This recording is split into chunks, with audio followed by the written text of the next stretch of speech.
Oi, gente! Voltamos e hoje eu trouxe pra vocês uma peça que eu sou, assim, obcecada, incrível, que é o colete. Não me aguentei. Já vim usando ele pra vocês verem hoje. E o Audacity me ajudou muito na confecção do molde dessa peça, porque foi muito mais simples pra poder fazer a transferência de pence, corta molde, tira molde. Então, assim, foi incrível. E no fim do vídeo eu mostrei pra vocês o resultado dela. E eu espero que vocês gostem tanto quanto eu e consigam fazer a peça também. Por favor, e se vocês fizerem, mostrem como é que ficou, eu quero muito ver.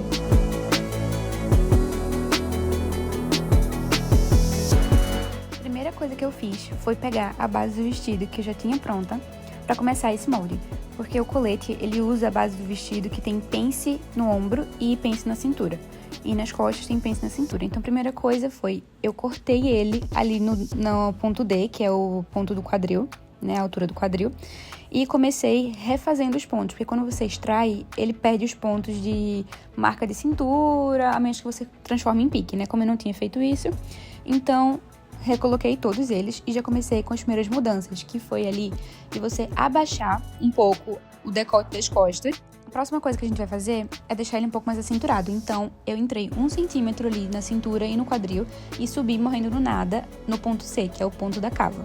Agora, vamos lá fazer essa cava. Ele fala pra você descer 2 centímetros na lateral e 1,5 centímetro na cava. Não gostei muito do que fazer, então deixei ela quietinha aí pra pensar um pouco depois e voltar.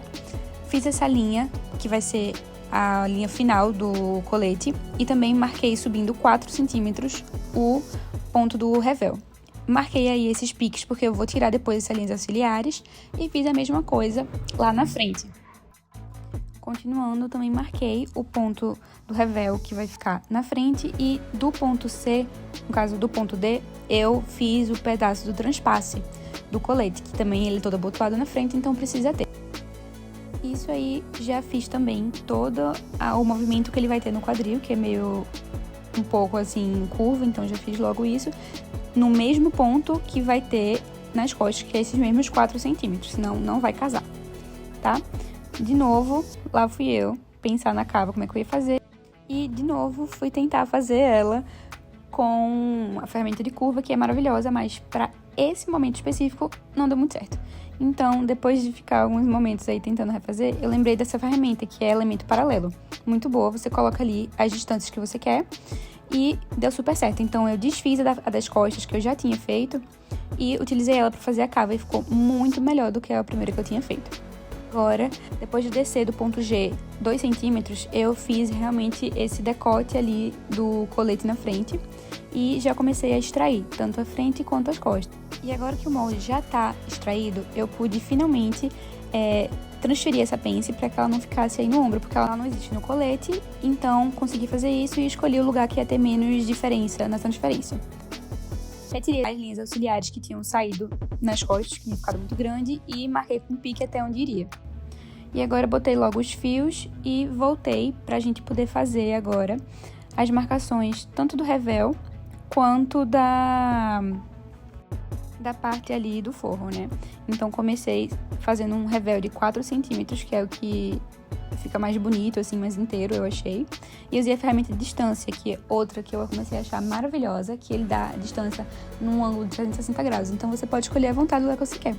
Usei a ferramenta de curva para fazer a mesma curvatura que tem embaixo, para que ele realmente fique bem bonito, assim, visualmente. E agora vou descer da cava também, porque como ele é todo forrado, ele não pode ir com o tecido forro até a cava. Então você desce um pouco e faz ali o revel para encaixar na parte da cava e depois só encontrar com o forro. Agora já vou lá começar a extrair. Relaxem, não vai ficar com essa ponta, porque essa ponta não é a melhor coisa para costurar. Então depois que a gente extrai ela, e de novo, tá? Eu vou marcar para poder retirar esse excesso de pence que ficou. Então eu fiz as marcações, depois tirei as linhas auxiliares. Usei essa ferramenta que eu também gosto de usar bastante para isso, porque já fica marcado os pences e não tem que ficar exatamente com o desenho, não é necessário. Depois de tirar elas, eu vou usar a ferramenta de arredondar, para deixar os cantos redondinhos, que fica tanto mais bonito, fica bem mais limpo na costura, quanto também fica mais fácil para fazer realmente. Então, se pode facilitar a nossa vida, por que não usar, né? Usei a ferramenta de definir curva para poder limpar o molde e tirar os pontos necessários que tinha. Quando a gente extrai, às vezes ele fica com um ponto demais ou então tem algum defeitinho. Então, essa ferramenta é ótima para você poder realmente deixar mais limpa o seu molde em geral. E agora, vou também extrair logo o revel da frente, tá? Eu vi que tava um pouquinho assim, faltando da pence, então eu completei pra ficar direito, né, o revel que a gente ia tirar, porque pra não ter que fechar essa pence depois que ela estiver tirada, eu vou extrair em 2 pedaços e vou usar a ferramenta de unir, que vai ficar muito mais fácil pra gente fazer. Então, vou fazer exatamente isso. Esse primeiro pedaço ficou assim. E agora, já vou usar de novo a ferramenta de curva pra arredondar ali em cima. Essa parte de baixo, eu não sei porquê, eu não tava conseguindo arredondar de jeito, maneira. Então, o que é que eu fiz? Depois de tirar a segunda parte do revel da frente ali, da parte de baixo, né? Eu usei logo a ferramenta de unir pra deixar ele inteiro, né? No caso, não precisa ficar 2 pedaços. E ele sempre faz essa movimentação. Então, você tem que escolher se prefere pra cima ou pra baixo. Só que a menor alteração seria realmente mexer o que eu tirei por último. E como eu realmente não tava conseguindo arredondar essa parte do molde, que ia ficar mais fácil pra costurar, né? Eu usei um pouco da ferramenta de editar pra deixar já o mais perto possível. Mas mesmo assim, ainda tive um pouquinho de dificuldade. Então, o que é que eu fiz? Voltei para minha ferramenta preferida, a ferramenta de curva, e fui aí realmente traçando de pouquinho em pouquinho essa curva que já tinha. Porque já que elas vão se encaixar na hora da costura, tem que ficar igual. Então, foi um jeito assim perfeito de ficar do jeito que eu precisava que ficasse. Depois, retirei ela do lugar, vi que ficou perfeito e extraí de novo para poder tirar com a curva. E ficou assim, perfeito, um chuchuzinho, adorei. Tirei ela, no caso a antiga, né? E a frente está prontinha, o revel e o forro. E agora eu vou usar a ferramenta definir curva para poder, de novo, limpar o molde, né? Mais uma coisa, galera, se vocês usarem essa ferramenta no sentido anti-horário, ela não vai funcionar. Pode distorcer o molde, então não se preocupe se isso acontecer. Só ali voltar e usar ela no sentido horário, que funciona perfeitamente. Então, bem tranquila. E ela é realmente, assim, maravilhosa, tá vendo? Eu fiz de novo isso. Mas tudo bem, acontece. E eu gosto sempre de ver quantos pontos vão ficar perfeitos pra que ela não distorça o que eu já demorei tanto pra realmente fazer ali perfeito. Agora eu vou na parte das costas pra fazer a mesma coisa que a gente fez na frente, que é marcar o forro, a parte do revel e ver o que é que eu vou conseguir retirar. Então, retirei ali a parte do forro e usei a ferramenta pra arredondar. Ali é a parte de cima, que é onde vai encontrar com o revel.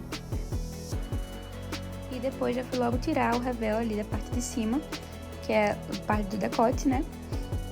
E arredondei também esse canto, que é a parte que vai encontrar o revel com o forro, que vai ficar bem melhor. Então, comecei a nomear todos os moldes e também especificar se vai ser uma parte, se vai ser 2 partes, se vai ter dobra do tecido, se essa dobra vai ser horizontal ou vertical. Então, fui fazendo isso com todos eles.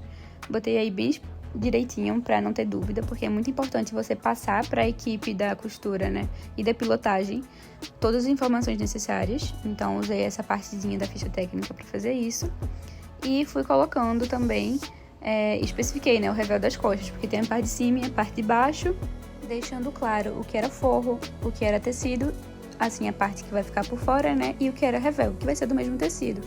Então também deixei isso tudo ali bem explicadinho. Sempre dizendo, é uma vez, 2 vezes, tem dobra, não tem dobra.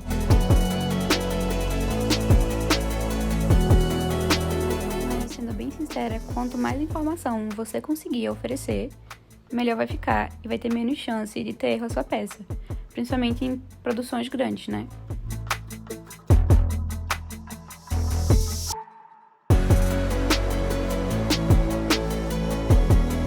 E outra coisa super importante que eu vou fazer agora é mudar o tecido do forro, porque os forros vão ter um tecido diferente. Então, é só você escrever ali na parte de tecido, o 2, no caso, se tivesse 3, 4 tecidos, você podia botar 2, 3, 4. E eu disse que tecidos seriam com esse segundo, para que também já saibam na hora do corte fique diferente, né? Apaguei aí aquele primeiro molde que a gente usou, a partir do vestido, né? E comecei devolvendo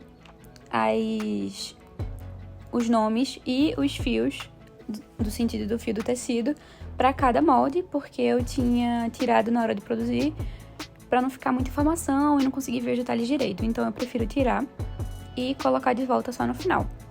Fui ajustando para ficar exatamente onde eu queria, não ficar talvez em cima de pences, ou então se puder ficar numa parte reta do molde, eu também prefiro, acho que fica mais limpo.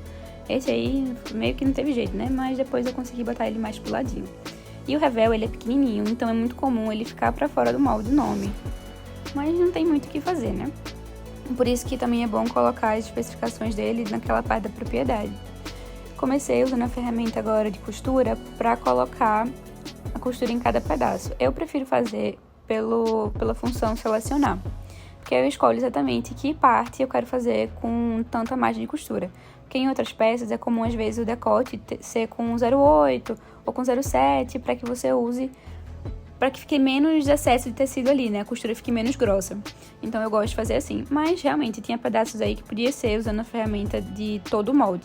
Então, para facilitar a minha vida, usei, né? Só não usei realmente na parte das costas, que tinha ali o centro-costas, era costura, mas no forro ia ser dobra do tecido, então não precisava. Os revés também eu coloquei sem costura no meio, porque também era dobra do tecido, então eu fui fazendo esse detalhe. Mas, por exemplo, aí ficou com margem no lugar que eu não queria que ficasse. O que é que eu fiz? Usei de novo ali a costura e botei 0 centímetros, que ele vai tirar essa costura extra que eu tinha colocado sem querer. Então também é um bom jeito de você corrigir só aquele pedacinho ali, que ficou normal, voltou ao normal o molde, então zero problema, bora continuar. O que eu fiz? Como eu sabia que ia ser dobra do tecido, eu queria especificar, porque eu gosto de fazer piques para poder encaixar bem com o revel e com as outras partes do tecido que vai ser costurado. Então eu fiz os piques em tudo que era dobra, tanto no forro quanto nos revés de baixo e no de cima do decote das costas. E para realmente deixar bem explicadinho e a gente poder saber o que precisava ser encaixado, para que na hora que costurar não faltar tecido de um lado, não faltar tecido do outro. Já que, por causa do posicionamento no tecido, alguns desses tecidos podem ficar em um ângulo um pouco ali fora do fio, que vai fazer com que ele estique um pouco mais do que o outro, e se você não tiver esses piques, pode não encaixar tão bem. Mas foi isso.